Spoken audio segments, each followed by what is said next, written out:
Hello and welcome to the presentation on student engagement, recorded for Faculty Convocation, August of 2017. This is Dr. Carol Haynes, Vice President of Academic Affairs at Navarro College. So let's begin this discussion of student engagement with some background. What is student engagement? Well, according to the Center for Community College Student Engagement, the more actively involved students are with college faculty and staff, with other students, with the subject matter they're studying, the more likely they are to persist in their college studies and to achieve at higher levels. My definition is really more simple. I think student engagement is just investing in students. It's getting to know them. It's building relationships. It's being kind to students. It's also active learning rather than students sitting passively in class. It's focusing on our students and what they need to learn rather than focusing on ourselves as instructors and the way that we would really prefer to do things.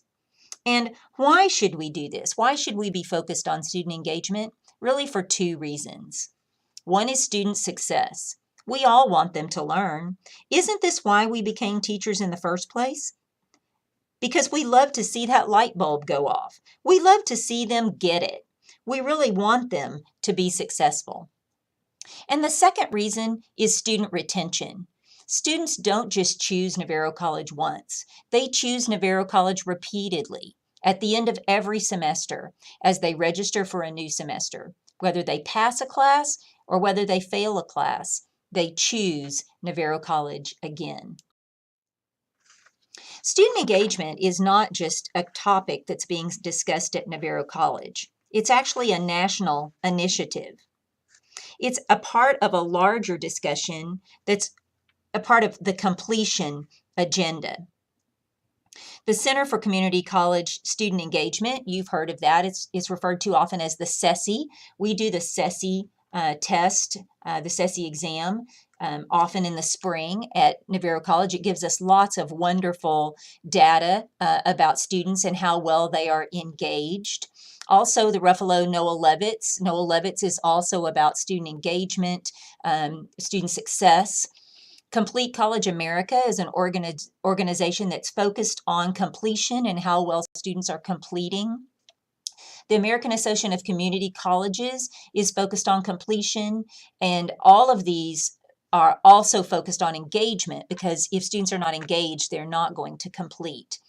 The Performance-Based Funding Initiative is another thing that is also based on success, student success, and so part of that is engagement. The chart that you see, or the graph, the map that you see in front of you, the dark purple states are states where two-year institutions have performance-based funding already in place. You'll notice that Texas is one of those states. So in Texas, 10% of our funding is based on success points. If students complete developmental education, they complete entry-level math, reading, or writing courses, they complete 15 semester hours, 30 semester hours, they complete a certificate or a degree, or they transfer to a four-year institution, we get success points for that, and we are paid about $170 per success point. So obviously, the more our students succeed, the more points are earned for Navarro College. And those students are not going to succeed, they're not going to complete if they are not engaged. So this is a national initiative. It's also a state initiative. The coordinating board, the Texas Association of Community Colleges are also really pushing this idea of engagement and completion. It's also a SACS initiative. There have been many meetings at conferences, as well as emails lately asking us what we're doing to promote completion on our campus. Many conferences that I've attended over the last several years, including the League of Innovation back over spring break, and recently a smaller group of community college leaders. There's a lot of conversation going on about what people are doing with the completion agenda. Other community colleges in Texas, 38 community colleges in Texas are working towards what's called a guided pathways model. This idea of pathways, bringing students in, helping them to engage, stay engaged, complete then and move on to either a degree or to transfer.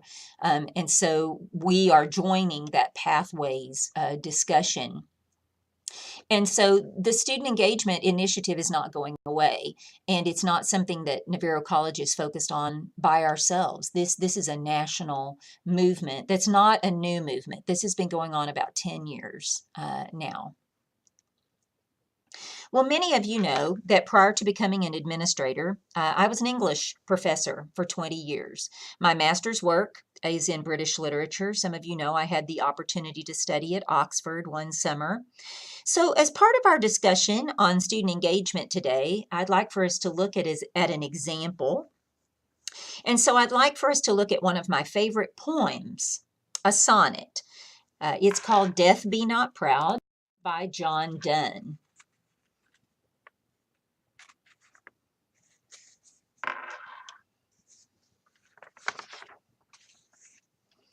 So what is your first reaction to my inclusion of a poem in today's presentation? Pick one of these four answers.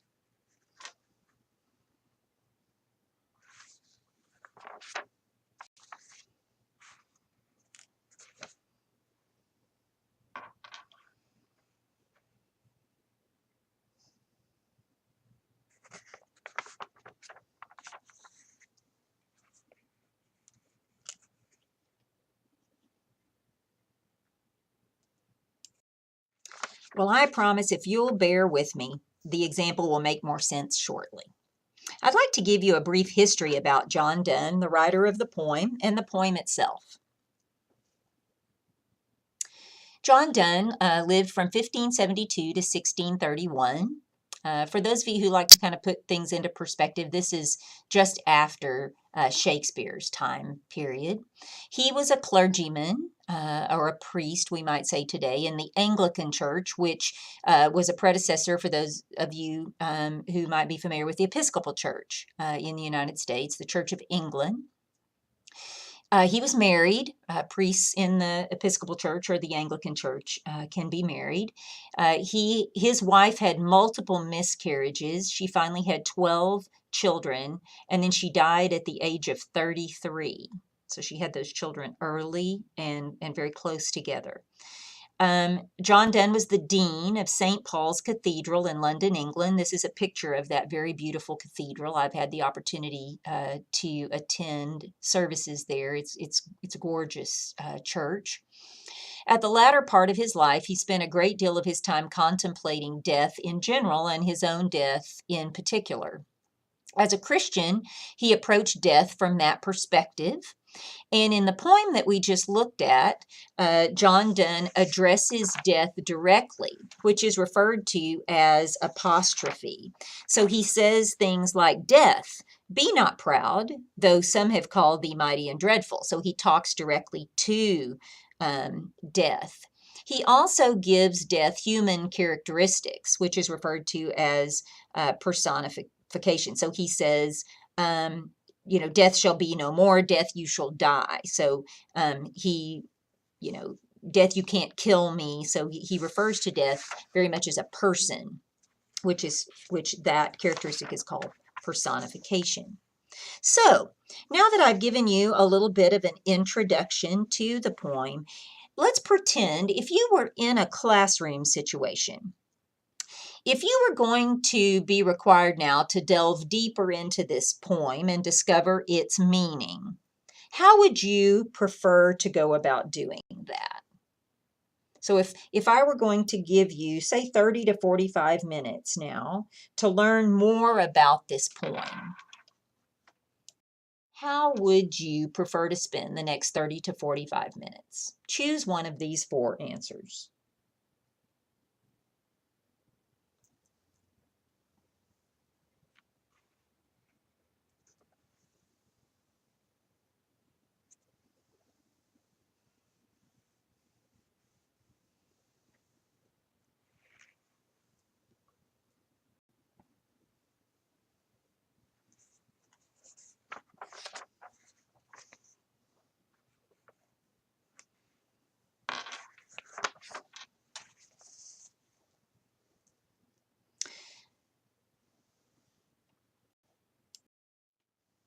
So I know you're asking yourself, what does John Donne and poetry have to do with student engagement? And my answer to you is everything. Have you ever tried to keep students engaged teaching them poetry?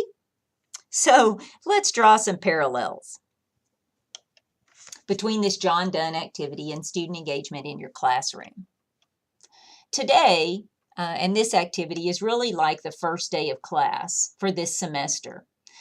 Some of you wanted to be here and do this activity. Some of you probably didn't. Some of you might be excited about watching this video. Some of you, not so much. Some of you might have liked this poetry topic. Some of you didn't. That was the answer to the first question.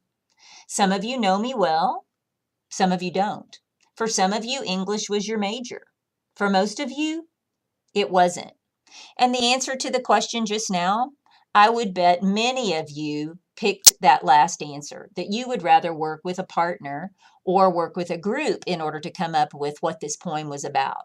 If you didn't pick that answer, believe me, your students would.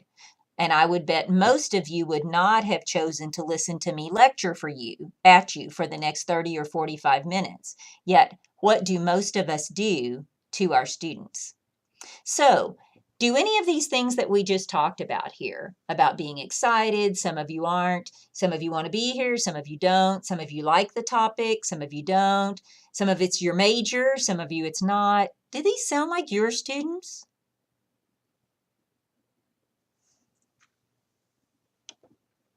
So let's draw some parallels. For career and technical education or health professions, the first question is relevance. How relevant is this to me? For those students, it makes lots of sense. But for science, math, English, history, speech, and other more academic types of classes, we have to draw that relevance for them. We have to show them how our courses are relevant to them. And we have to make our courses relevant for our students. Every student who entered my class came in saying they hated poetry, but most left saying they enjoyed it, because poetry is really like psychology or sociology. It's a study of people's thoughts and emotions, and it's really interesting to get inside people's heads and see what they were thinking. It's like putting a puzzle together of what was happening at that point in history and in that person's life at that time, and seeing what he had to say about it. Question number 2. Instructional method. Guys, I know we all love to talk about our subject. Believe me, there's nothing I love more than to talk about British literature and poetry. But if my students tune me out, they aren't learning. We must find ways to get them actively involved. And typically, a short lecture followed by partner work or group work, followed by large group wrap-up or reporting time is a great pattern to follow. Thing we're gonna do is change it. So let's talk about what student engagement isn't and what it is. So let's start with what it's not. First, student engagement is not making your classes easier. No student ever said Mrs. Haynes's classes were easy, but students did say my classes were fun. They also said I was nice. They said I was fair. They said I helped students, that I wanted them to succeed, that I was willing to meet them before and after class and in the tutoring center. But they also said my writing classes particularly prepared them for places like UT, A&M, Texas Tech.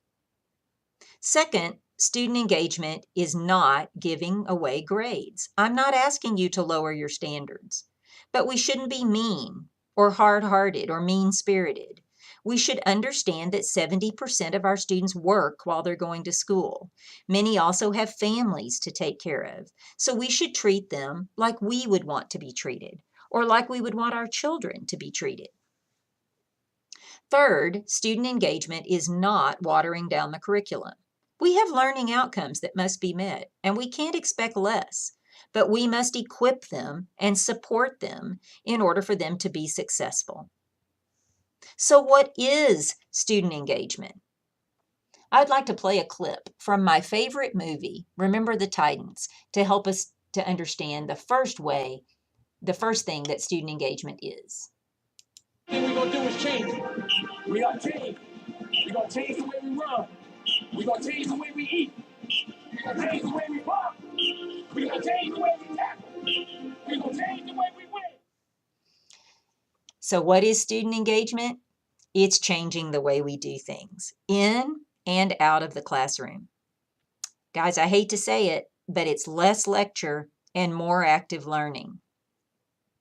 Second, it's tutoring.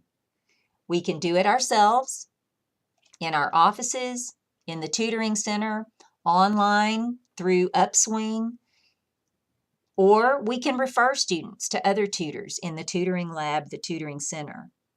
It's also early warning, and not just for behavior. It's contacting students about their absences, about their poor grades.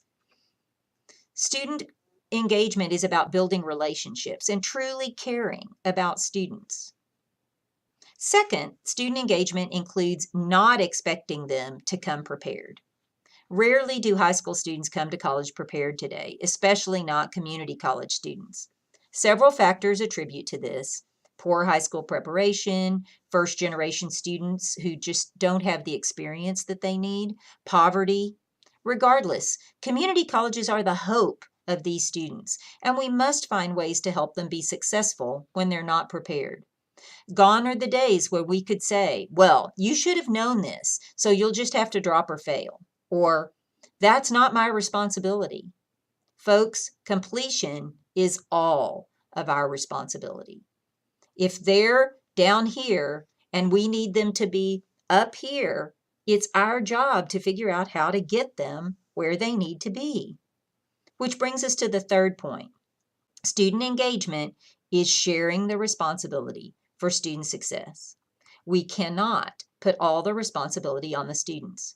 As you've already heard today, there are many new resources available for faculty and students in addition to the tutoring centers on all campuses.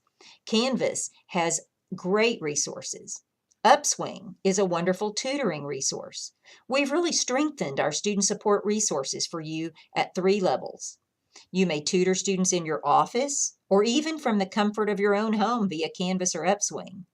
You may tutor students in the tutoring center on any campus, or you may simply refer students to the tutoring center and a tutor will be found for them.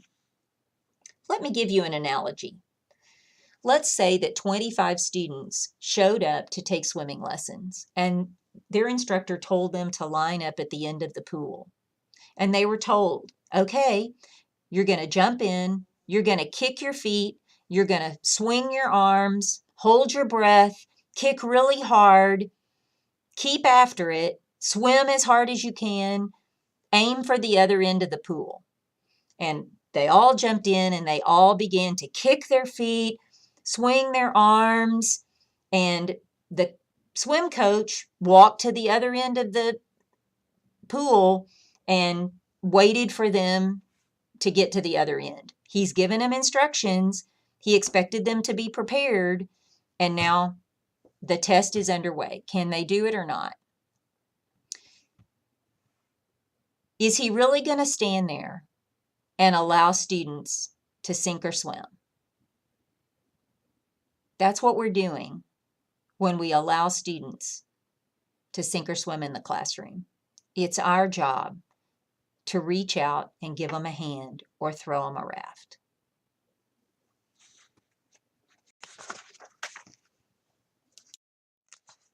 So I have a final request for you, and that includes 3 things. First, find multiple ways to engage students in the classroom. Some ideas might be through active learning, such as debates, projects, group presentations, group work, working with partners.